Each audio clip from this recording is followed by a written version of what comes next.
بسم اللہ الرحمن الرحیم۔ صبر کے متعلق آیات و احادیث۔ حالات و پریشانی میں ان کو پڑھنے سننے سے صبر کی توفیق ہوگی، پریشانی میں کمی ہوگی اور صبر کے بڑے فضائل حاصل ہوں گے انشاءاللہ تعالی۔ قرآن کریم کی آیات۔ اعوذ باللہ من الشیطان الرجیم، بسم اللہ الرحمن الرحیم۔ یا بنی اقم الصلاة وأمر بالمعروف وانہ عن المنکر واصبر على ما اصابک ان ذلک من عزم الامور۔ بیٹا نماز قائم کرو اور لوگوں کو نیکی کی تلقین کرو اور برائی سے روکو، اور تمہیں جو تکلیف پیش آئے اس پر صبر کرو، بے شک یہ بڑی ہمت کا کام ہے۔ واللہ یحب الصابرین، اور اللہ تعالیٰ صبر کرنے والوں کو پسند فرماتے ہیں۔ انما یوفی الصابرون اجرهم بغیر حساب، جو لوگ صبر سے کام لیتے ہیں ان کا ثواب انہیں بے حساب دیا جائے گا۔ واللہ مع الصابرین، اور اللہ تعالیٰ صبر کرنے والوں کے ساتھ ہے۔ وَجَعَلْنَا مِنْهُمْ أَئِمَّةً يَهْدُونَ بِأَمْرِنَا لَمَّا صَبَرُوا وَكَانُوا بِآيَاتِنَا يُوقِنُونَ، اور ہم نے ان میں سے کچھ لوگوں کو جب انہوں نے صبر کیا ایسے پیشوا بنا دیا جو ہمارے حکم سے لوگوں کی رہنمائی کرتے تھے اور وہ ہماری آیتوں پر یقین رکھتے تھے۔ فائدہ۔ ابن قیم جوزی رحمۃ اللہ علیہ مدارج السالکین میں لکھتے ہیں کہ اس آیت سے معلوم ہوا کہ جب یقین کے ساتھ صبر مل جاتا ہے تو دین میں امامت کا مقام حاصل ہوتا ہے اور ایسے آدمی سے لوگ فیضیاب ہوتے ہیں۔ صبر کے متعلق احادیث۔ حضرت ابو ہریرہ رضی اللہ عنہ سے مروی ہے کہ رسول اللہ صلی اللہ علیہ وسلم نے فرمایا، من یرید اللہ بہ خیرا یصب منہ، اللہ تعالیٰ جس کے ساتھ بھلائی کا ارادہ فرماتے ہیں وہ مصیبت میں مبتلا ہوتا ہے۔ حضرت عائشہ رضی اللہ عنہا سے مروی ہے کہ رسول اللہ صلی اللہ علیہ وسلم نے فرمایا، اذا کثرت ذنوب العبد ولم یکن له ما یکفرها من العمل ابتلاه اللہ بالحزن لیکفرها عنہ، جب بندے کے گناہ زیادہ ہو جاتے ہیں اور اس کے پاس گناہوں کو مٹانے کے لیے اعمال خیر نہیں ہوتے جو گناہوں کا کفارہ بن جائے تو اللہ تعالیٰ اس کو غم میں مبتلا فرماتے ہیں تاکہ ان گناہوں کو مٹا دے۔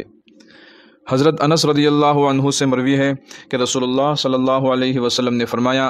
ان عظم الجزاء مع عظم البلاء وان اللہ عز وجل اذا احب قوما ابتلاهم فمن رضی فلہ الرضا ومن سخط فلہ السخط، بڑا اجر و ثواب بڑی آزمائشوں کے ساتھ ہے، اور جب اللہ تعالیٰ کسی قوم کو پسند کرتا ہے تو اسے مصائب و حالات میں مبتلا کرتے ہیں، اس وقت جو راضی رہتا ہے اسے رضا الہی حاصل ہوتی ہے، اور جو شخص اللہ سے ناراض ہوتا ہے اللہ اس سے ناراض ہوتے ہیں۔ ابو مالک اشعری رضی اللہ عنہ سے روایت ہے کہ رسول اللہ صلی اللہ علیہ وسلم نے فرمایا، الصبر ضیاء، صبر اجالا اور روشنی ہے۔ حضرت لجلاج بن حکیم سلمی رضی اللہ عنہ سے مروی ہے کہ رسول اللہ صلی اللہ علیہ وسلم نے فرمایا، ان العبد اذا سبقت له من اللہ منزلۃ لم يبلغها بعمله ابتلاه اللہ فی جسده او فی ماله او فی ولده ثم صبره على ذلك حتى يبلغه المنزلة التي سبقت له من اللہ تعالی۔ کسی بندے مومن کے لیے اللہ تعالیٰ کی طرف سے ایسا بلند مقام طے ہو جاتا ہے جس کو وہ اپنے عمل سے نہیں پا سکتا، تو اللہ تعالیٰ اس کو کسی جسمانی یا مالی تکلیف میں یا اولاد کی طرف سے کسی صدمہ اور پریشانی میں مبتلا کر دیتا ہے، پھر اس کو صبر کی توفیق دے دیتا ہے، یہاں تک کہ ان مصائب و تکالیف اور ان پر صبر کرنے کی وجہ سے اس بلند مقام تک پہنچا دیتا ہے جو اس کے لیے پہلے سے طے ہو چکا تھا۔ حضرت ابو سعید خدری رضی اللہ عنہ سے روایت ہے کہ رسول اللہ صلی اللہ علیہ وسلم نے فرمایا، من یستعفف یعفہ اللہ ومن یستغنی یغنہ اللہ ومن یتصبر یصبرہ اللہ وما اعطی احد من عطاء اوسع من الصبر، جو کوئی خود عفیف بننا چاہتا ہے یعنی دوسروں کے سامنے ہاتھ پھیلانے سے اپنے کو بچانا چاہتا ہے تو اللہ تعالیٰ اس کی مدد کرتا ہے، اور جو کوئی بندوں کے سامنے اپنی محتاجی ظاہر کرنے سے بچنا چاہتا ہے یعنی اپنے کو بندوں کا محتاج اور نیاز مند بنانا نہیں چاہتا تو اللہ تعالیٰ اس کو بندوں سے بے نیاز کر دیتا ہے، اور جو کوئی کسی کٹھن موقع پر اپنی طبیعت کو مضبوط کر کے صبر کرنا چاہتا ہے تو اللہ تعالیٰ اس کو صبر کی توفیق دے دیتا ہے اور صبر کی حقیقت اس کو نصیب ہو جاتی ہے، اور کسی بندہ کو بھی صبر سے زیادہ وسیع کوئی نعمت عطا نہیں ہوئی۔ حضرت جابر رضی اللہ عنہ سے روایت ہے کہ رسول اللہ صلی اللہ علیہ وسلم نے فرمایا، یود اہل العافیۃ یوم القیامۃ حین یعطی اہل البلاء الثواب لو ان جلودہم کانت قرزت فی الدنیا بالمقاریض۔ قیامت کے دن جب ان بندوں کو جو دنیا میں مبتلا مصائب رہے، ان مصائب کے بدلے میں اجر و ثواب دیا جائے گا، تو جو لوگ دنیا میں ہمیشہ آرام و چین سے رہے وہ حسرت کریں گے کہ کاش دنیا میں ہماری کھالیں قینچیوں سے کاٹی گئی ہوتی، تو آج ہمیں بھی یہ بڑے بڑے انعامات حاصل ہوتے۔ حضرت ابو سعید خدری رضی اللہ عنہ سے روایت ہے کہ رسول اللہ صلی اللہ علیہ وسلم نے فرمایا، ما یصیب المسلم من نصب ولا وصب ولا ہم ولا حزن ولا اذن ولا غم حتی الشوکۃ یشاکها الا کفر اللہ بها من خطایاہ۔ مرد مومن کو جو بھی دکھ اور جو بھی بیماری اور جو بھی پریشانی اور جو بھی رنج و غم اور جو بھی اذیت پہنچتی ہے، یہاں تک کہ کانٹا بھی اگر اس کے لگتا ہے تو اللہ تعالیٰ ان چیزوں کے ذریعے اس کے گناہوں کی صفائی کر دیتا ہے۔ حضرت ابو ہریرہ رضی اللہ عنہ سے روایت ہے کہ رسول اللہ صلی اللہ علیہ وسلم نے فرمایا، لا يزال البلاء بالمؤمن والمؤمنة في نفسه وماله وولده حتى يلقى الله تعالى وما عليه من خطيئة۔ اللہ کے مومن بندے اور بندی پر اللہ تعالیٰ کی طرف سے مصائب اور حوادث آتے رہتے ہیں، کبھی اس کی جان پر، کبھی اس کے مال پر، کبھی اس کی اولاد پر، اور اس کے نتیجے میں اس کے گناہ جڑتے رہتے ہیں، یہاں تک کہ مرنے کے بعد وہ اللہ کے حضور میں اس حال میں پہنچتا ہے کہ اس کا ایک گناہ بھی باقی نہیں رہتا۔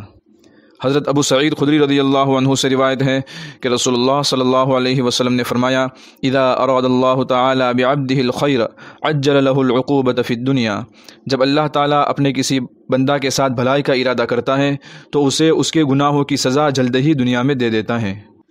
حضرت عامر رضی اللہ عنہ سے روایت ہے کہ رسول اللہ صلی اللہ علیہ وسلم نے ایک دفعہ بیماریوں کا تذکرہ کرتے ہوئے فرمایا،